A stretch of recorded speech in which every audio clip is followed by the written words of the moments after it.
कैसे हो आप सब? करंटली आप लोगों ने सुना होगा कि इज़राइल और ईरान के बीच में कॉन्फ्लिक्ट चल रहा है। पता नहीं आम जनता को ये बात कितनी समझ में आ रही है, बट ये बात बहुत सीरियस है।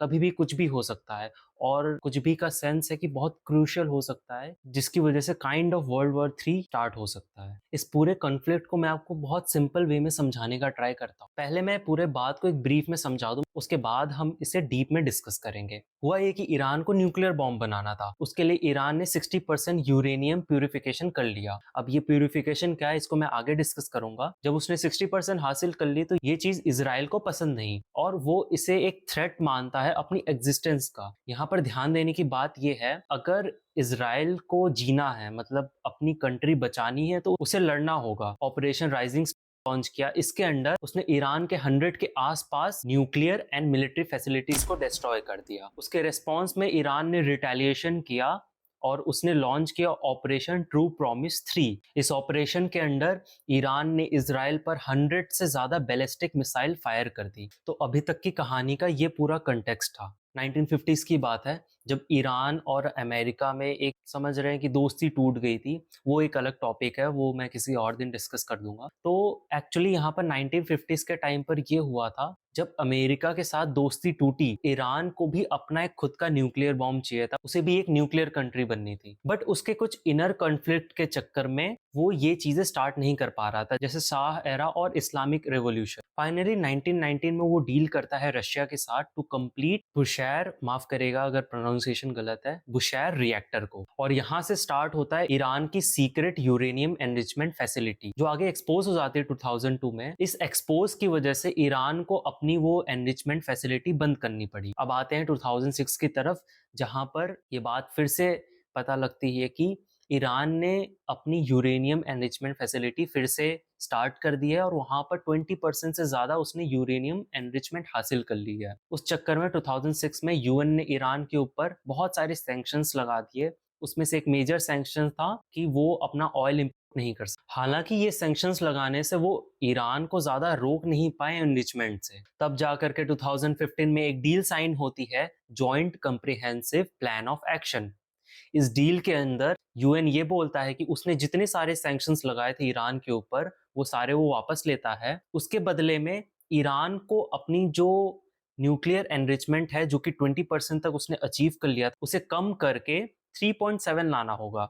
अब इस 3.7 लाने के पीछे भी एक रीजन है, जो कि मैं अभी आगे एक्सप्लेन कर रहा हूँ। देखिए, जो यूरेनियम प्रेजेंट है नेचुरली, वो है यूरेनियम 238। 99.3% हमारे किसी काम का नहीं है। उसमें से जो 0.7% है, वो है यूरेनियम 235। यूरेनियम 235 जो एक्चुअली यूज होता है न्यूक्लियर पावर प्लांट बनाने में और न्यूक्लियर बॉम्ब बनाने में। यहाँ पर दो टर्म मैं आपको समझा देता हूँ, एक है एनरिचमेंट और दूसरा है प्यूरिफिकेशन। तो एनरिचमेंट ये प्रोसेस होता है जब यूरेनियम 238 को रॉ मटेरियल को ला करके उससे प्रोसेस करके, एक प्रोसेस होती है सेंट्रीफ्यूगेशन, तो उसके अंडर में यूरेनियम 23 से यूरेनियम 235 एक्सट्रैक्ट किया जाता है। उसे हम कहते हैं यूरेनियम एनरिचमेंट।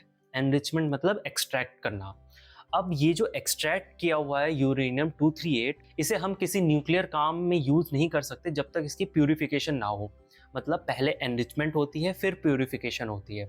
और ये प्यूरिफिकेशन में ही, जो मैंने आपको पहले बताया कि ईरान को 3.67 तक प्यूरिफाई करने का परमिशन है, तो ये होता है कि अगर ये यूरेनियम अंडर 5% प्यूरिफाइड है, तो ये यूज होता है न्यूक्लियर पावर प्लांट बनाने में। वेयरएस अगर इसी प्यूरिफिकेशन को हम ले जाएं सीधा 90%, तो हम ये कह सकते हैं कि वो देश जिसके पास 90% प्यूरिफिकेशन है, वो एक न्यूक्लियर पावर्ड देश है, मतलब उसके पास न्यूक्लियर बॉम्ब है। तो वापस टॉपिक कंटिन्यू करते हैं। तो जब ये सैंक्शन हट गया, ये डील जो 2015 में हुई थी, ये फाइनली 2018 में वापस से कैंसिल कर दी जाती है जब डोनाल्ड ट्रंप आते हैं। और उनका भी एक वैलिड रीजन था इसको कैंसिल करने का। बेसिकली ये हो रहा था कि हमने ईरान को रोक तो दिया था यूरेनियम प्यूरिफिकेशन से, लेकिन वो बाकी सारी चीजें कर रहा था जो एक न्यूक्लियर बॉम्ब के लिए जरूरी है, जैसे एक वॉरहेड बनाना, एक बैलिस्टिक मिसाइल को इंप्रूव करना, और जितनी सारी कॉम्प्लेक्स चीजें हैं वो उस पर काम कर रहा था रैदर की प्यूरिफिकेशन के। ये डिपिक्ट करता है कि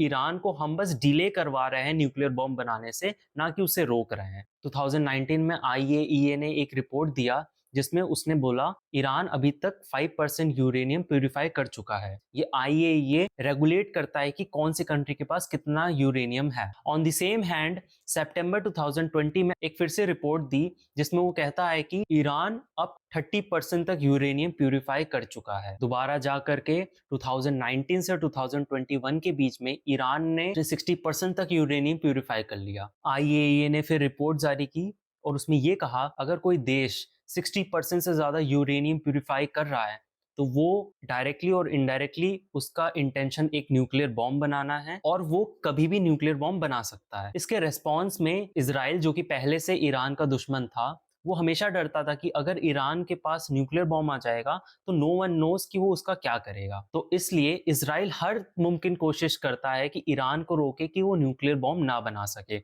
उसमें से उसने एक तरीका आजमाया था साइबर अटैक का। तो cyber attack in the sense, जैसे कि मैंने आपको पहले बताया, यूरेनियम 238 जहां से एक्सट्रैक्ट किया जाता है यूरेनियम 235, जिसे हम एनरिचमेंट कहते हैं। यूरेनियम एनरिचमेंट का एक प्रोसेस होता है जो बेसिकली, अगर मैं आपको समझाऊं तो एक सेंट्रीफ्यूगल प्रोसेस होता है। ज्यादा टेक्निकल बात नहीं बताऊंगा, एक बेसिक अंडरस्टैंडिंग दे देता हूं कि एक उस मशीन के अंदर यूरेनियम 238 बहुत जोर से घुमाया जाता है। यूरेनियम 238 होता है वो मशीन के साइड में इकट्ठा हो जाते हैं और जो यूरेनियम, जो प्योर यूरेनियम 235 है, जिसको अंदर से हम बाहर निकाल लेते हैं।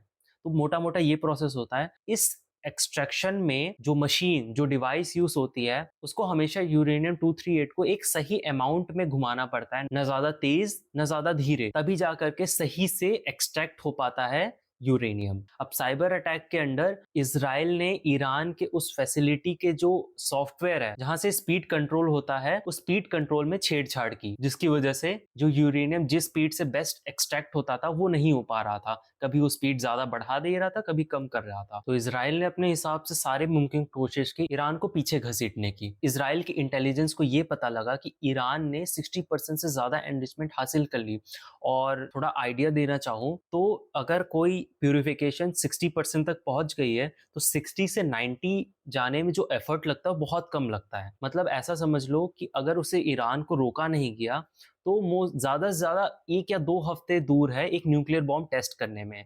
अचानक से एक न्यूज आएगी जहां पर यह बताया जाएगा कि ईरान ने एक अपना न्यूक्लियर बॉम्ब टेस्ट कर लिया। इस चीज को देखते हुए जब इजराइल को कंफर्म हो गया कि अब ईरान पक्का न्यूक्लियर बॉम्ब बना लेगा, तो उसने 12 जून को एक ऑपरेशन लॉन्च किया, ऑपरेशन राइजिंग, जिसके अंडर उसने हंड्रेड्स के आसपास ईरान के मिलिट्री बेसिस और न्यूक्लियर फैसिलिटीज को डिस्ट्रॉय किया। उसके साथ साथ कई साइंटिस्ट को भी उसने मारा, मतलब उनके घरों पर बॉम्ब गिरा दिया, जिसकी वजह से अगर साइंटिस्ट नहीं रहेंगे तो ये प्रोसेस और स्लो हो जाएगा। इस ऑपरेशन को रिटेलिएट करते हुए ईरान ने अपना एक ऑपरेशन लॉन्च किया, ऑपरेशन ट्रू प्रॉमिस, जिसके अंडर उसने 100 से ज्यादा बैलिस्टिक मिसाइल इजराइल में फायर की। एंड आपको जैसे पता है कि इजराइल का डिफेंस सिस्टम बहुत स्ट्रॉन्ग है, जैसे एक most famous air defence system जो कि आयरन डोम है, उसने इजीली इंटरसेप्ट कर लिया सारी मिसाइल्स को और बहुत कम मिसाइल्स इजराइल पर गिरी, वो भी वहां पर गिरी जो एक फील्ड एरिया था। अभी आम जनता को नहीं पता कि एक्चुअली हो क्या रहा है। वो इस वॉर को भी एज रशिया यूक्रेन वॉर जैसा या हमारे इंडिया के जो ऑपरेशन सिंदूर है इस जैसा समझ रहे हैं, बट ये इसकी सीरियसनेस अब बहुत ज्यादा है। हमें जल्द से जल्द कोई फॉर्मल बातचीत शुरू करनी पड़ेगी ईरान से, जिससे हम प्रॉपर एक सोल्यूशन पर आ पाए। तो जैसे जैसे चीजें आगे बढ़ेंगी मैं आपको इन्फॉर्म करता रहूंगा। और आप हमें ये बताओ, आप किसके साइड हो, कौन यहाँ पर सही है, इजराइल या ईरान? किसका पॉइंट ऑफ व्यू सबसे सही है?